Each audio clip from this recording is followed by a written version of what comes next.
Hello बच्चों, इस video में सॉल्व करेंगे एल्कोहल, फिनाल एंड ईथर का एक्सरसाइज क्वेश्चन नंबर 8 जो एनसीईआरटी से है। तो क्वेश्चन में क्या करना है, कह रहा है कि जो आर्थो नाइट्रोफिनाल है और पैरा नाइट्रोफिनाल है, इनको हम स्टीम डिस्टिलेशन से सेपरेट कर सकते हैं, क्योंकि इसमें कौन स्टीम वोलाटाइल होता है। इसमें कौन स्टीम वोलाटाइल होता है भाई? अगर स्टीम वोलाटाइल है तभी डिस्टिलेशन से अलग हो सकता है। तो हो सकता है दोनों हो सकता है एक हो। दोनों होगा तो उसमें देखेंगे कि कौन ज्यादा स्टीम वोलाटाइल है और कौन सा कम है। तो चलिए क्वेश्चन को हम देखते हैं। तो यहां देख रहे हैं आर्थो नाइट्रोफिनाल है, दूसरा पैरा नाइट्रोफिनाल है।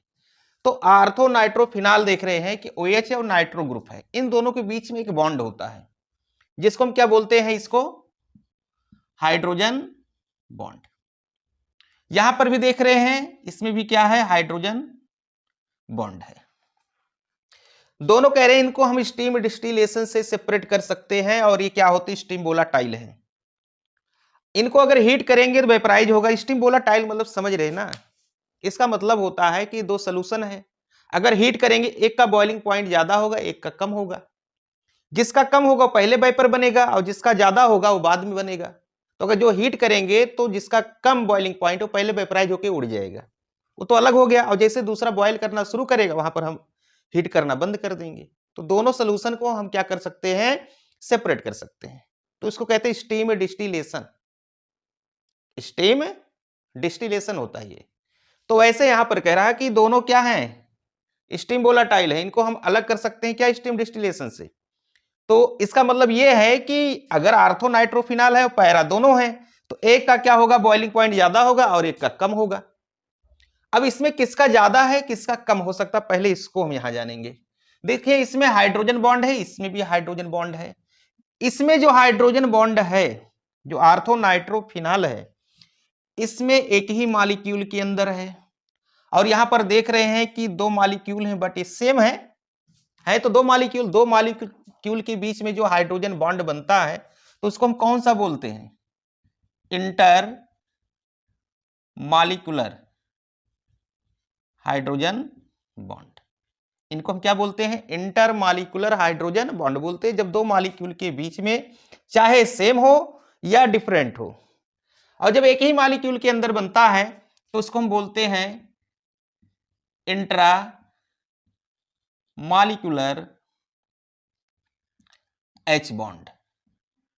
कौन सा बॉन्ड बोलते हैं, इंट्रा मॉलिक्यूलर हाइड्रोजन बॉन्ड बोलते हैं। अब देखिए ये बॉन्ड जो है और ये बॉन्ड जो है, अगर ये बॉन्ड इजीली ब्रेक हो जाएगा तो जल्दी क्या होगा, वेपराइज होगा। अगर ये बॉन्ड इजीली ब्रेक हो जाएगा तो ये जल्दी वेपराइज होगा। तो कौन सा बॉन्ड इजीली ब्रेक हो सकता है, जो बॉन्ड जल्दी ब्रेक होगा जल्दी वेपराइज होगा। अगर हीट देंगे जल्दी बॉयल करेगा और जल्दी ही क्या होगा, वो स्टीम के फॉर्म में क्या होगा, बाहर निकलेगा। अब इसमें बताना है कि कौन सा बॉन्ड वीक होता है, इंटर मॉलिक्यूलर हाइड्रोजन बॉन्ड की इंट्रा मॉलिक्यूलर हाइड्रोजन बॉन्ड। जो बॉन्ड वीक होगा वो इजीली क्या होगा, ब्रेक हो जाएगा। और जो बॉन्ड स्ट्रांग होगा उसको ब्रेक होने में टाइम लगेगा, एनर्जी भी ज्यादा लगेगा। और ज्यादा एनर्जी लगेगा इसका मतलब टाइम भी ज्यादा लगेगा, इसका मतलब क्यों, जल्दी वेपराइज होगा नहीं। तो यहां पर देख रहे हैं, पढ़े होंगे हाइड्रोजन बॉन्ड। तो हाइड्रोजन बॉन्ड में इस पॉइंट को नोट करिएगा कि intra molecular hydrogen bond is stronger than inter molecular hydrogen bond. Clear. देखिए यहां एक मॉलिक्यूल के बीच में है, जैसे कभी कभी देखते हैं किसी को पैसे की कमी होती है, घर के अंदर भी पैसा ले लिए, किसी को पता नहीं चला, घर के अंदर ही बॉन्ड बन गया। लेकिन पड़ोसी से पैसा ले लिए, बगल वाले से, भाई बगल वाले से लेंगे तो समझ जाएगा तुम्हारे अंदर कमी है, कभी वो झगड़ा करके बॉन्ड को ब्रेक कर सकता है। ये घर के अंदर में लिए हो, किसी को पता भी नहीं, तुम स्ट्रांग हो।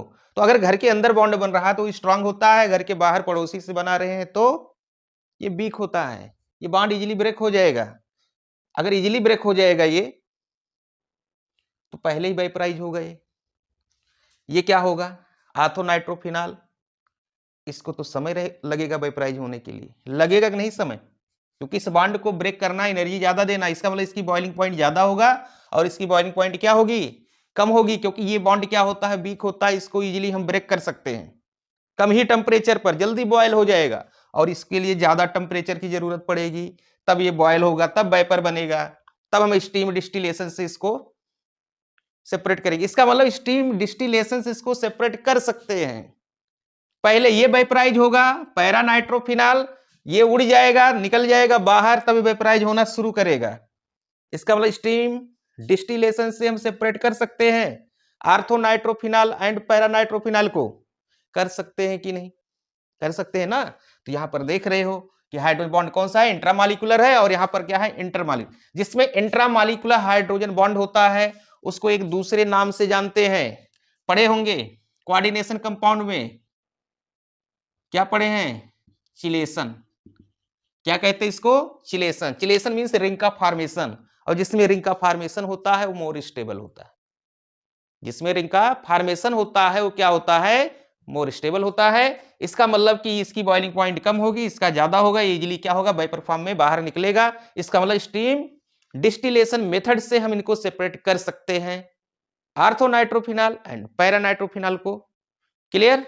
तो वीडियो अच्छा लगा तो वीडियो को लाइक करें, शेयर करें, और चैनल पर पहली बार विजिट कर रहे हैं तो चैनल को सब्सक्राइब कर लें। Thanks for watching.